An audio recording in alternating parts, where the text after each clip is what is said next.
Hello everyone, আসসালামু আলাইকুম। SSC 27 ব্যাচের প্রিয় ভাই আপুরা, তোমাদের ফিজিক্সের প্রিপারেশনের কি অবস্থা বলো তো? ক্লাস 9-এ উঠে আমরা সায়েন্সের সাবজেক্টগুলোর মধ্যে ফিজিক্সেই সব থেকে বেশি স্ট্রাগল করি, এবং 9-এ যে অধ্যায়গুলো পড়ানো হয় সেগুলোতে দেখা যায় কিছু না কিছু ঘাটতি তো রয়েই যায়। এতে করে ক্লাস 10-এ উঠে আমরা নতুন অধ্যায়গুলো ভালো মতো শেষ করব, নাকি গত বছরের যে আমার 9-এর অধ্যায়গুলোতে ঘাটতি রয়ে গেছে সেটা পূরণ করব, এটা নিয়ে আমরা প্যারা খাই।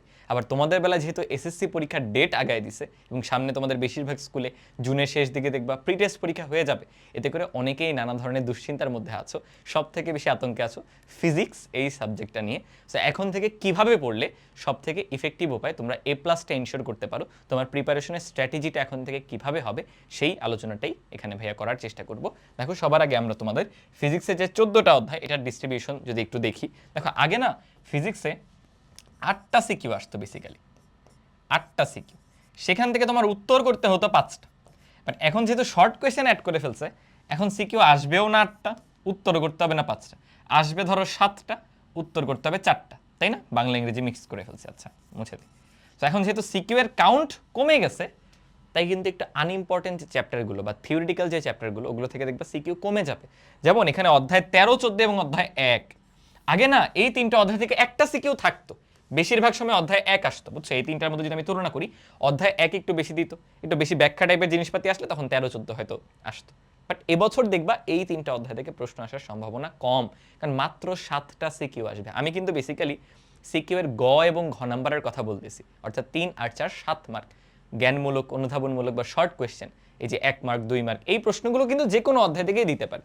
ইনফ্যাক্ট এগুলো থেকে যদি সিকিউ না দেয়, তখন এগুলো থেকে এসকিউ দিয়ে দিবে, বা গ ঘ না দিলেও ক খ দিয়ে দিবে। সো ভাইয়া বেসিক্যালি ওই 7 মার্ক যেটা গ ঘ, তার জন্য বলছি। হ্যাঁ, সো এই বছর তোমাদের এসএসসি পরীক্ষায় এই তিনটা অধ্যায় থেকে মোটামুটি কম আসার সম্ভাবনা, সিকিউ এর যে গ ঘ নাম্বার, ঠিক আছে? আসবে না তা না, কোনো কোনো বোর্ডে এক সেট দিয়ে দিতে পারে, তখন অন্য অনেক ইম্পর্টেন্ট চ্যাপ্টার বাদ পড়ে যাবে, কিছু করার নেই। ওকে, এখন আমাদের মেইন যে শুরুর তিনটা, এই যে গতি, বল, কাজ, শক্তি, ক্ষমতা, আগে এই তিনটা পরে কোনো কোনো অংশে 3টা সিকিউ পাওয়া যেত, জানো?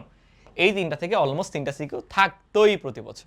বাট এখন যেহেতু সিকিউ এর কাউন্ট কমে গেছে, আমি বলতে পারতাম 2 অথবা 3, বাট আমার কেন জানি মনে হচ্ছে এবার এখান থেকে খালি 2টাই আসবে। মানে এই 3টা অধ্যায় পড়ে হয়তো 2টা পাবা, বা আসলে 2 বা 3 লিখে দিই, 3টাও পেতে পারো, ডিপেন্ড করে যে অন্য অধ্যায়গুলো থেকে কেমন আসতেছে, বুঝছো? আগে যেটা হইতো, আগে 8টা সিকিউ আসার পরও কখনো খুব একটা দেখা যায় না যে আলোর 2টা অধ্যায় থেকেই আসছে।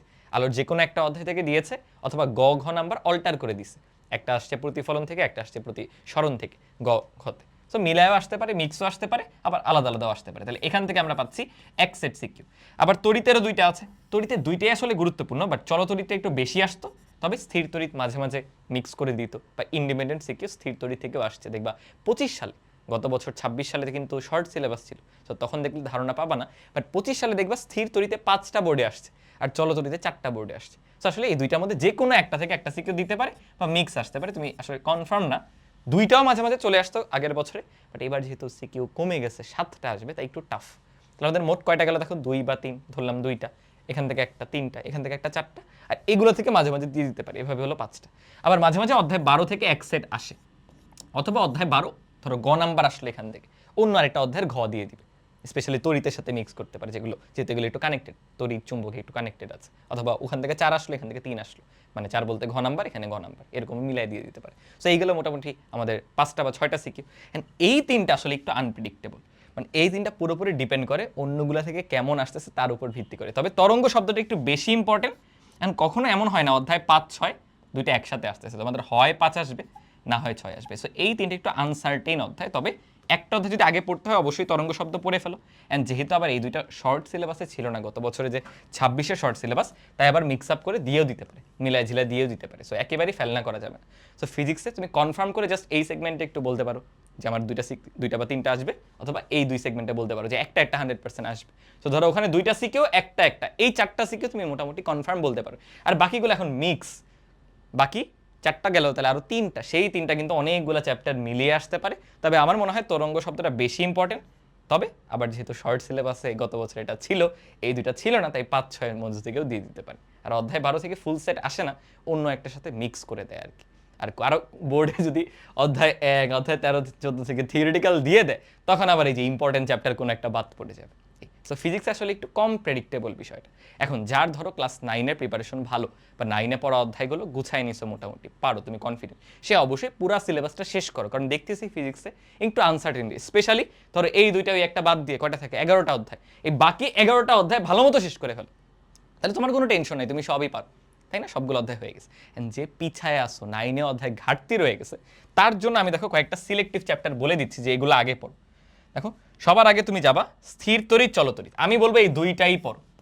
কারণ তুমি ধরো চলতড়িৎ অনেক ভালো করে পড়ছো, দেখবে স্থির তড়িৎ থেকে দিয়ে দিচ্ছে, সেই দুইটা অবশ্যই পড়ো। কারণ দুইটা থেকে এক সেট হয়তো পাবা বা 2 সেটও পেতে পারো যদি ভাগ্য ভালো থাকে, 2 সেট না হলেও এক সেট, আর এটা হয়তো মিক্স করা পেতে পারো। এই দুইটা আগে পড়ো। দেন তরঙ্গ শব্দ পড়ে ফেলো, তরঙ্গ শব্দ আর গতি, বল, কাজ, ক্ষমতা, শক্তি, এই তিনটা পড়তে পারলে সব থেকে বেশি বেটার হয়। এই তিনটাকে তোমরা যেভাবে হাইপ করো যে প্রশ্ন অনেক কঠিন হয়, এই সে হ্যান ত্যান, আসলে কিন্তু না। হ্যাঁ, পড়লে অনেক কিছু পড়া যায় এই তিনটা অধ্যায় থেকে, তবে দেখবা যে বোর্ড পরীক্ষার প্রশ্ন যদি দেখো মোটামুটি প্রতি বছর সিমিলার টাইপগুলোই আসে। সো এই তিনটা অধ্যায় একটু সাহস করে পড়ে ফেলো। স্পেশালি কাজ, ক্ষমতা, শক্তি কিন্তু একদম প্রেডিক্টেবল, কি প্রশ্ন আসবে, ওই সেই শক্তির সংরক্ষণশীলতা রিলেটেড প্রশ্ন দিবে, কত উচ্চতায় বিভব শক্তি, গতিশক্তির এত অংশ, বা শক্তির নিত্যতা খাটে কিনা, এই একই টাইপের প্রশ্ন কিন্তু আসেই। সো কাজ, শক্তি, ক্ষমতা নিয়ে খুব একটা ঝামেলার কিছু নাই, সংঘর্ষের ম্যাথ আসে, তাই না? বল অধ্যায় অনেক কিছু আছে পড়ার জন্য, বাট দেখবা রেগুলার টাইপই আসে। সো একটু ব্রেভ হয়ে এই তিনটা অধ্যায় পড়ো। দেখো আমি কয়টা অধ্যায় বললাম, এই তিনটা পড়ো। দেন এখান থেকে তরঙ্গ শব্দ 4টা গেল, দেন এখান থেকে তোমার স্থির তড়িৎ, চলতড়িৎ, এই 6টা অধ্যায় আগে পড়ে ফেলো। যে ধরো পিছায় আসো, এই 6টা অধ্যায় ভালো মতো আগে শেষ করে টার্গেট নাও। নেক্সট 2 মাসের মধ্যে তুমি যদি ফিজিক্সের এই 6টা অধ্যায় গুছাইতে পারো, দেন দেখবা মোটামুটি একটা কনফিডেন্স পাচ্ছ। দেন আলোর অধ্যায় থেকে আলোর প্রতিফলনটা একটু সহজ, অনেকের কাছে লেন্সটা একটু টাফ লাগে, আসলে দুইটা সিমিলারই, লেন্স কঠিন কিছু না, ওই মিরর বা তুমি বিম্ব পড়লে দেখবা লেন্সও পারতেছো, রিলেট করে পড়া যায় আর কি। সো আগে প্রতিফলন পড়ো, তারপর প্রতিসরণ পড়ো। সো ফিজিক্স আসলে একটু অধ্যায় স্কিপ করার এটা কম। এবার আমি ম্যাথের টিচার, তো ম্যাথের ক্ষেত্রে কিন্তু অনেক স্ট্র্যাটেজিক ওয়েতে পড়ে, আলাদা বিভাগ থাকে, তো তখন কি হয় যে হ্যাঁ এই বিভাগ থেকে এই একটা পড়লেই হয়ে যাচ্ছে, বাদ দেওয়া যায়। বাট ফিজিক্সে ওই সুযোগটা কম। বাট যারা পিছায় আসো, নেক্সট 2 মাসে টার্গেট নাও এই 6টা অধ্যায় ভালো মতো শেষ করার, তাহলে দেখবা এর পরের অধ্যায়ও পড়বা, মিনিমাম 10টা-11টা চ্যাপ্টার তো পড়তে হবে, আর পরেরগুলো করার সময় কনফিডেন্স পাচ্ছ। এখন তো অনেক পিছায় আস, তুমি যখন দেখবে এই 3টা পড়ে ফেলছে, আমার 2-3টা সিকিউ কনফার্ম আছে, একটা আলাদা কনফিডেন্স পাচ্ছ। পাশাপাশি স্থির তড়িৎ, চলতড়িৎ পড়ছো, এরপর এখানে তরঙ্গ শব্দ পড়ছো, নিজে কিন্তু বুস্টার দিবা। চ্যাপ্টার 5-6 বিশেষ করে এগুলো কিন্তু ছোটো অধ্যায়, চ্যাপ্টার 5-6 অনেক ছোটো অধ্যায়। হ্যাঁ 6 হয়তো একটু বড়, 6 হয়তো একটু বড়, 5 কিন্তু আরও ছোটো, এবং 5-এর থেকে দেখবা ফুল সিকিউ দিবে না, হয়তো গ নাম্বার দিবে বা ঘ দিবে, সেগুলো মিক্স করে আসতে পারে। ছোটো ছোটো অধ্যায় একটু করে পড়ে ফেলো, তবে আগে সাজেস্ট করবো ওই 6টা একটু পড়তে। তোমার যদি কঠিন লাগে যে ভাই এই 3টাতে কনফিডেন্স পাচ্ছি না, আচ্ছা তরঙ্গ শব্দ পড়ো, স্থির তড়িৎ, চলতড়িৎ পড়ে ফেলো, তাই না? আর যেহেতু চলতড়িৎ গত বছর এসএসসি 26-এর শর্ট সিলেবাসে ছিল না, তোমাদের বেলায় চলতড়িৎ থেকে প্রশ্ন আসার সম্ভাবনাটাই বেশি, তোমাদের বেলায় চলতড়িৎ মাস্ট আসবে। সে একটু টার্গেট করো, একটু ব্রেভ হও। মনে হতে পারে ভাইয়া এটা তো একটু কঠিন অধ্যায় বলতেছেন, কঠিন অধ্যায় না, আমার চ্যানেলে চলে যাবে, দেখো ভাইয়া তোমাদের কিন্তু এসএসসি পরীক্ষার আগে ইনশাল্লাহ মেইন যে 11টা চ্যাপ্টার বললাম আমি, এই যে অধ্যায় 13, 14, 1 এগুলো বাদ দিয়ে এগুলো দেওয়ার চেষ্টা করবো, বাট মেইন যে 11টা চ্যাপ্টার সেইগুলো আমি চেষ্টা করবো তোমাদের এসএসসি পরীক্ষার আগেই শেষ করে দিতে। তো তুমি যদি আমার ক্লাসগুলো ভালো মতো পড়ো, দেখো ফিজিক্সে তোমাদের স্ট্র্যাটেজি কী হবে পড়াশোনায়, তোমার এখন এই মুহূর্তে এসে ডিটেল ক্লাস দেখতে পারো অবশ্যই, তবে আমি ওয়ান শট ক্লাসটাই প্রিফার করবো। ওয়ান শট বলতে কি, আমার ক্লাস দেখবে অনেকে বলো ভাইয়া ডিউরেশন কমান, এক একটা 6 ঘন্টা 5 ঘন্টা, এর মানে আমি কিন্তু ডিটেলসেই পড়াচ্ছি, A to Z পড়াচ্ছি। এখন তুমি যদি এমন করো 6 ঘন্টার ক্লাস পুরোটা এক বসায় দেখে ফেলবো, তাহলে কিন্তু ডিফিকাল্ট। ফিজিক্স তো আরও মাথায় নিতে হবে, বুঝতে হবে, চিন্তা করতে হবে, ভাবতে হবে। তো তুমি চ্যাপ্টারটা কিন্তু টপিক বাই টপিক আছে, আমার ক্লাসে টাইম স্ট্যাম্প পর্যন্ত দেওয়া থাকে, তো তুমি টপিক বাই টপিক আগাইতে হবে, বুঝছো? যে ধরো 6 ঘন্টার ক্লাসের 1/3 করো, 2 ঘন্টা আজকে করলা, সেই 2 ঘন্টায় পড়ার যে কনসেপ্ট সেটা তুমি নোট করছো, অবশ্যই নোট মাস্ট। ফিজিক্সে নোটের বাইরে যাওয়াই যাবে না। নোট বলতে ভাইয়া ম্যাথের কোয়েশ্চেন তুলে ম্যাথগুলো লিখবো না, নোট বলতে আমি মেইনলি কনসেপ্ট আর থিওরিগুলোকে বোঝাচ্ছি। তোমাদের তো বই সুন্দর করে গোছানো নাই, এসএসসির বইটা কিন্তু ভালো না, তাই না, ফিজিক্স বইটা। এই কারণে ক্লাসে যে কনসেপ্ট বা থিওরিটা আমরা নোট করে দিই, সেটা তোমার খাতায় থাকতে হবে, ওইটাই তুমি রিভিউ করবা, বারবার রিভিশন দিবা, বারবার একটু লিখবা ওই জিনিসটা, তাহলে ম্যাথগুলো করার সময় সূত্রটা মাথায় থাকবে, হ্যাঁ এখানে এই কনসেপ্টটা খাটতেছে, ভুলে যাবা না। ম্যাথটা করতে গেলেই মনে পড়বে, কিন্তু কনসেপ্ট গুছানো না থাকলে কিন্তু ঝামেলা, রাইট? কনসেপ্ট গুছায় অবশ্যই নোট করে ওইটুকু পড়তে হবে, এবং ওই 2 ঘন্টায় যে প্রবলেমগুলো আমি করাইছি, দেখো আমি যখন একটা থিওরি পড়াই, ওই থিওরির সাথে সাথে আমি দেখবো কয়েকটা প্রবলেম করাই, দেন ওই টাইপেরই ওই থিওরিরই আবার বোর্ড কোয়েশ্চেনও করে। তোমরা যারা আমার ক্লাস করছো তারা দেখবে এরকম যে আমি একটা কনসেপ্ট পড়াচ্ছি, দেখো একটা কনসেপ্ট, সেই কনসেপ্টের কিছু আমার বাছাইকৃত প্রবলেম, আমার বানানো প্রবলেম করাচ্ছি, বা পপুলার কিছু প্রবলেম থাকে সেগুলো করাচ্ছি, দেন ওইটারই দেখবা সিকিউ এমসিকিউ, সিকিউ বলতে সিকিউতে ধরো গ নাম্বারে আসছে, ঘতে আসছে, ওই প্রশ্নটা নিয়ে আসি, এমসিকিউ নিয়ে আসি, আলাদা করে প্র্যাকটিস করে। আমি কিন্তু আমার ক্লাসে টপিক ভিত্তিকভাবে পড়াচ্ছি। তুমি একটা স্পেসিফিক টপিক টার্গেট করো, ওইটা শেষ করে ফেলো ক্লাসে, ওই অংশটা তোমার গুছানো, দেন তুমি অন্য সাবজেক্ট পড়তে চাও, অন্যটা পড়ে এসে আরেকদিন আবার বসো, আবার ওটার পরের পার্টে যাও, পরের আরো 2 ঘন্টা করো, তারপরে আরো 2 ঘন্টা, এভাবে ধাপে ধাপে করতে হয়। আনলেস ধরো কালকে সকালে তোমার পরীক্ষা, টাইম নাই, তখন তো মানে কিছু করার নাই, তখন এক বসাই সব করে ফেলো, ক্লাসে যা আছে ওইটুকুই। আমার ক্লাস করলে কিন্তু মেজরিটি অংশ কভার হয়ে যাবে, তবে প্র্যাকটিসটা ম্যাটার করে, নিজে থেকে চর্চা তো করতেই হবে, এবং ওখানে হেল্প হয় যদি তোমার এই কনসেপ্টটা, থিওরিটা সুন্দর করে সাজানো থাকে। ইনফ্যাক্ট এই কনসেপ্টের মধ্যে তুমি ধরো কিছু স্পেশাল টাইপের ম্যাথ থাকে না, বারবার আসে, ওগুলোর যে কি পয়েন্টগুলো, কেসগুলো লিখে রাখতে পারো, তাহলে ম্যাথগুলো করতে গেলে ওইটা যদি রিভিশন দিয়ে রাখো, হেল্প হবে অনেক ক্ষেত্রে। তাহলে অবশ্যই ক্লাস করার নিয়ম জানতে হবে, ক্লাসটা এভাবে ধাপে ধাপে করতে হয়। 6 ঘন্টার ক্লাস 3 ভাগে ভাগ করে 3 দিনে করো, তাহলে মাথার মধ্যে ওই কনসেপ্টগুলো বসবে, একটু ভাববা, ফিজিক্সে ভাবতে পারতে হবে। হ্যাঁ, দেখা যায় সিকিউর গ নাম্বার প্রশ্ন খালি সূত্র জানলে হয়ে যাচ্ছে, বাট অ্যাটলিস্ট ঘ নাম্বারে দেখবা ভাবাবে, তাই না? লং রানে ভালো করতে হলে প্রশ্ন যদি চেঞ্জ করে দেয়, বা আগের টাইপগুলো না আসে, নতুনভাবে ঘুরায় আসে, টাইপটাই আসতেছে বাট একটু আগের বছর এই আদলে আসেনি, একটু চেঞ্জ করে দিস, তখনই পারবা যদি তোমার কনসেপচুয়াল আন্ডারস্ট্যান্ডিংটা ভালো থাকে, বুঝছো? তো সেটা করতে হবে। এরপর তো তোমার সিকিউ এমসিকিউ প্র্যাকটিস আছে, আর ফিজিক্স কেমিস্ট্রি দুইটাতেই সিমিলার আসলে বিষয়টা, যে আলাদা করে একটু ক খ আর এসকিউ পড়তে হবে। দেখবে ক খ এসকিউ এগুলোর যে কনসেপ্ট, সেটা আমরা ক্লাসে পড়াই দিছি, বাট তোমার একটু বইয়ের ভাষায় সেটা লেখাটা কিন্তু প্র্যাকটিস করতে হবে বা পড়তে হবে আসলে নিজে থেকে। আগে শুধু অনুধাবন ছিল, এখন কিন্তু এসকিউ অ্যাড হয়েছে, তো তোমার 5টা সিকিউ দিতে হইতো আগে, এখন কিন্তু এসকিউ অ্যাড হওয়াতে 4 দুগুণে, দেখো 4টা সিকিউর 2 মার্কের প্রশ্ন, 4 দুগুণে 8, 4টা সিকিউর ক নাম্বার, তাহলে 4 একে 4, এনে কত গেল 4 আর 8 12 নাম্বার। আবার এসকিউ আসবে 5টা, আমি যদি হিসাব ভুল না করে থাকি, তাই না? 5 × 2 তাহলে কত 10 নাম্বার, তাহলে প্রায় 10, 8 18 আর 4 22, 22 নাম্বার জ্ঞান অনুধাবন এসকিউ থেকে। 75-এর মধ্যে 22, এটা কি কম নাম্বার? এই 22-এ যদি 15ও পাও, সেটা কিন্তু অনেক বড় বুস্টার, বুঝেছো? এছাড়া তো বাকি আরও 4টা সিকিউতে 7 মার্ক করে আছেই, 4 7 28। ও আচ্ছা, এটা হলো ওই যে 50-এ আসলে, কারণ এমসিকিউ 25 মার্ক না, এই 22 হলো তোমার 50-এ, আর 28 মার্ক হলো সিকিউর গ ঘ, এরপর আবার এমসিকিউ আছে 25 নাম্বার। ফিজিক্সের জন্য এমসিকিউটা আলাদা করে ডেডিকেটেড প্র্যাকটিস করতে হয়, এবং সবার শেষে করবা। হ্যাঁ, ক্লাসে তো আমি করাইছি, ক্লাসে আমার সাথে সাথে কয়েকটা প্র্যাকটিস করছো, চিন্তা করছো, একটু পজ করো। তোমরা কি করো, ক্লাস খালি দেখেই যাও। আমি নিজেও কিন্তু অনলাইনে পড়াশোনা করছি, আমি কি করতাম দেখো, হ্যাঁ ভাই একটা কনসেপ্ট আমাকে শিখালো, ক্যামেরার মধ্যে মশা বসছে, তোমরা কি দেখতে পাচ্ছ?